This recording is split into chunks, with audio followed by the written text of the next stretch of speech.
Isso aí, mais uma vez estamos aqui, graças a Deus. A Bíblia diz que onde estiver dois ou mais reunidos no nome dele, ele ali está. Então nós cremos que o Senhor está aqui e tudo que precisamos é da presença dele. Tudo que precisamos é reconhecer, valorizar e honrar essa presença, que é a presença dele, é a presença de Deus, é a presença do Espírito Santo, conforme nós estamos falando aqui no livro de Atos. O livro de Atos é o livro do Espírito Santo, né? É o livro da introdução do Espírito Santo, da pessoa do Espírito Santo aqui na Terra, dando início à igreja, à igreja. Então a igreja, ela começa, a igreja cristã, ela começa na Terra através da vinda do Espírito Santo, onde nós vimos isso no capítulo de número 2. No capítulo de número 3, vimos o milagre e vimos Pedro e João sofrendo já, começando a sofrer retaliações. É interessante que sempre quando a gente propõe a fazer algo em prol do reino de Deus, em prol das pessoas, é muito comum a gente sofrer alguns levantes do inimigo. Mas, como eu disse no domingo passado, Deus faz um caminho no meio da tormenta.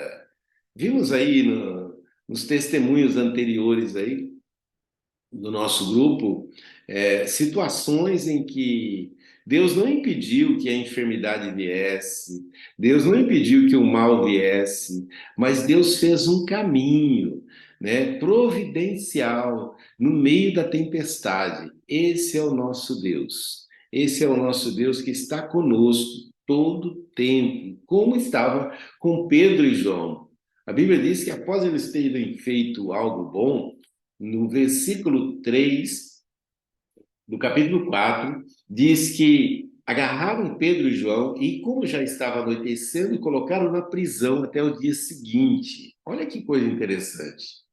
Pedro e João, o crime que eles haviam feito foi de ter curado um paralítico, foi de ter pregado o evangelho.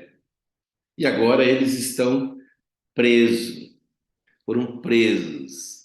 Então, quando você estiver fazendo algo bom, prol do reino de Deus, e de repente começar a sofrer algum tipo de situação, não tenha medo.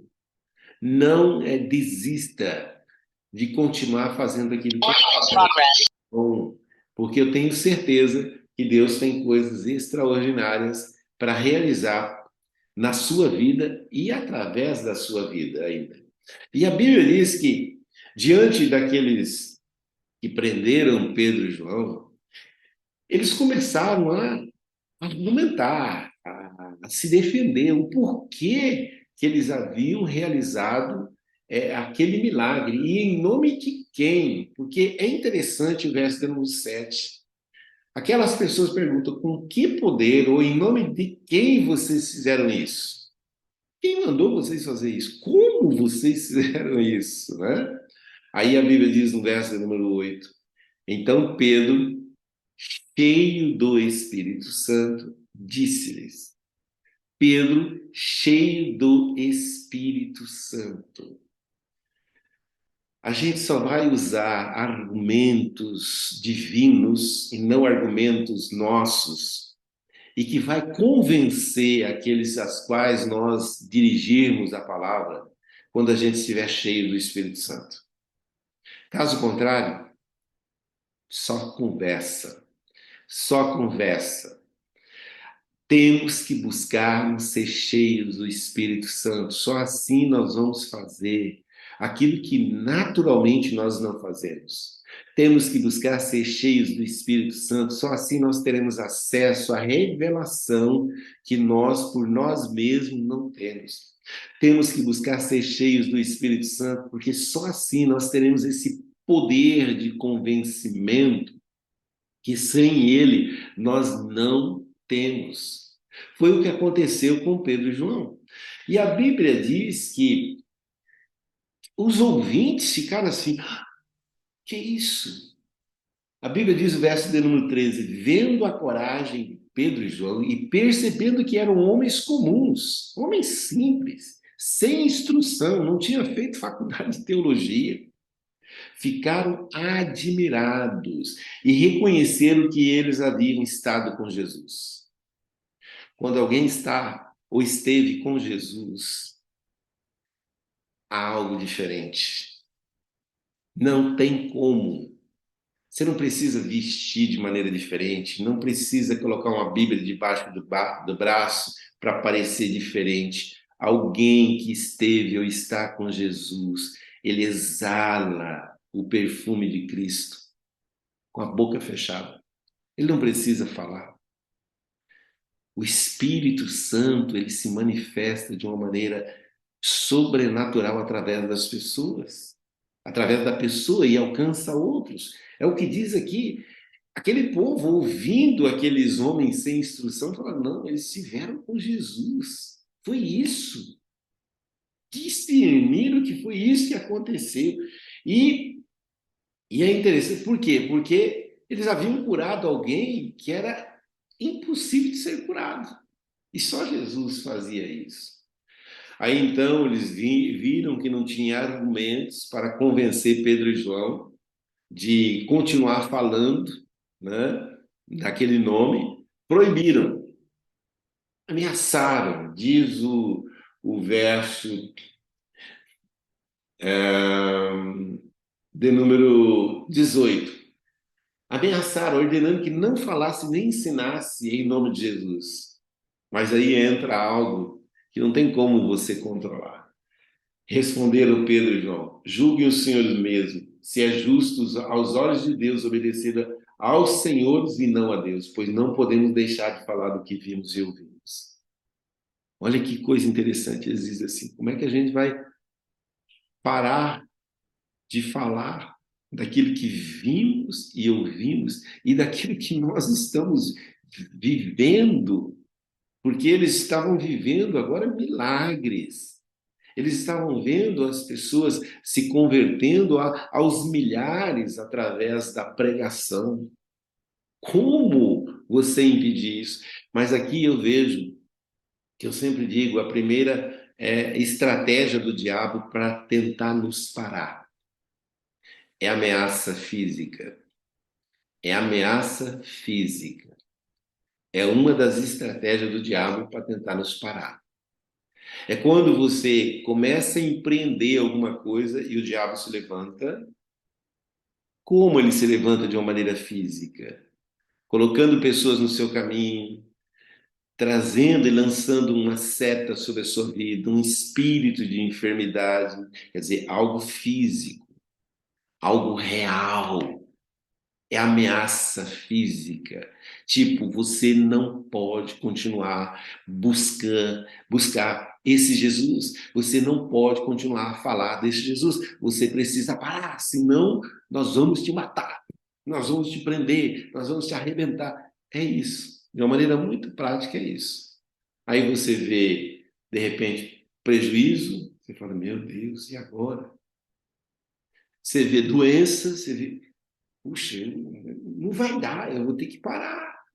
Você vê uma série de situações, mas um comportamento nosso, quando a gente começa a fazer algo em prol do reino de Deus, e a gente começa a sofrer algumas retaliações, é de dizer o que esses caras disseram. A gente não pode parar. Não tem como parar de falar e de continuar vivendo aquilo que um dia nós ouvimos, aquilo que um dia nós vivemos.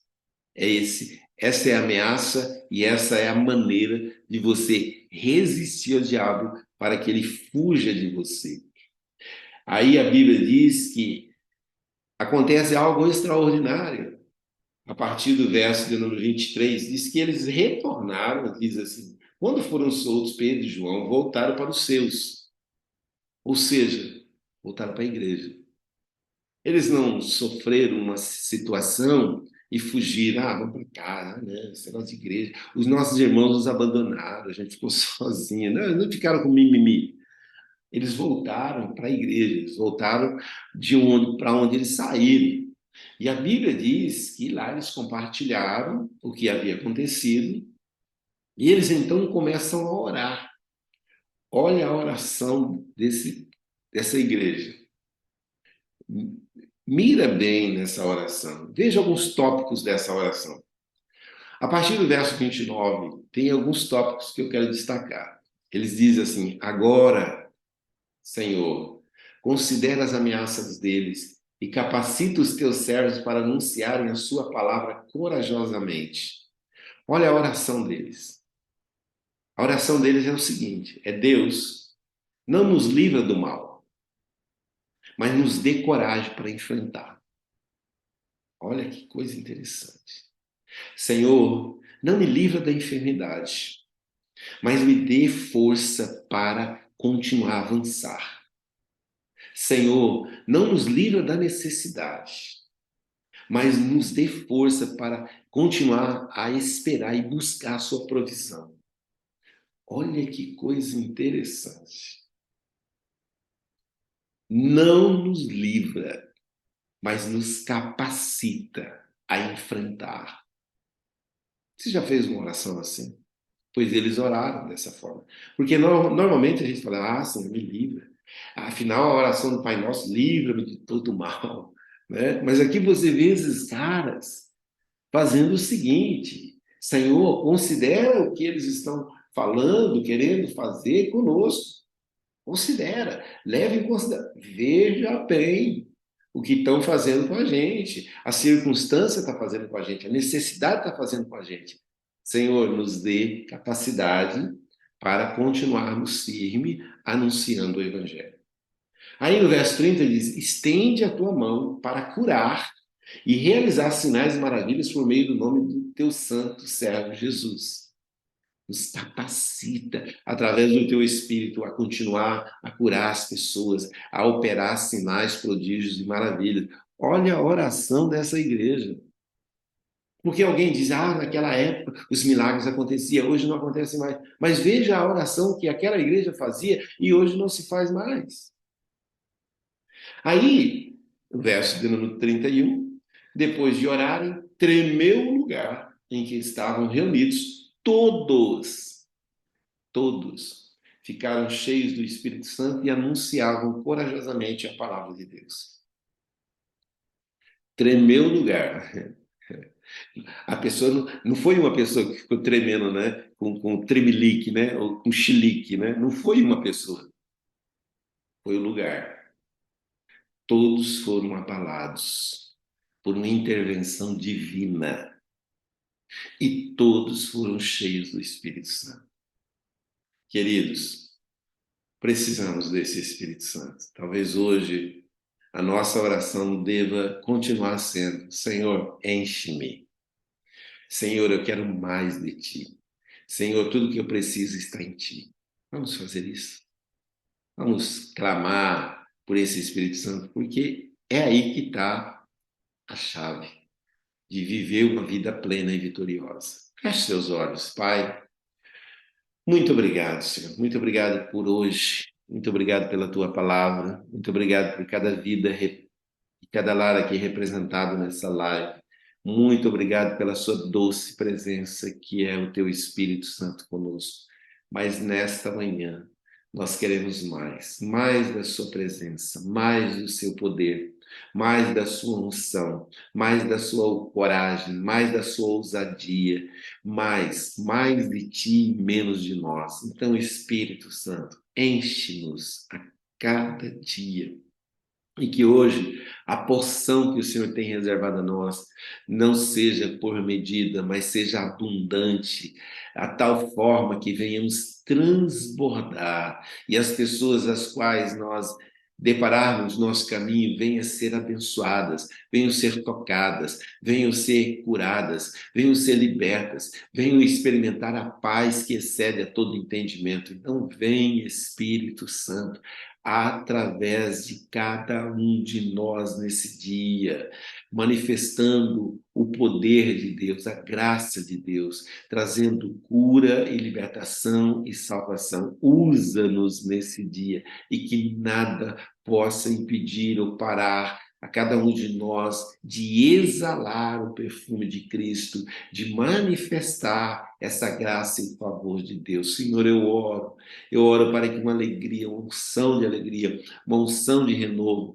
uma unção de vida venha sobre cada um de nós nesta manhã, alcançando, abençoando aqueles que por alguma razão também hoje não puderam despertar, estar conosco, alcançando e abençoando aqueles que ainda continuam com quadros de enfermidade. Senhor, seja com a tua igreja e abençoe. Pai, no nome de Jesus eu te peço, no nome de Jesus eu te agradeço. Amém e amém e amém e amém.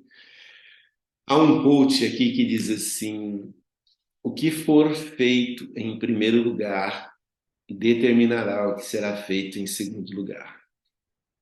Simples.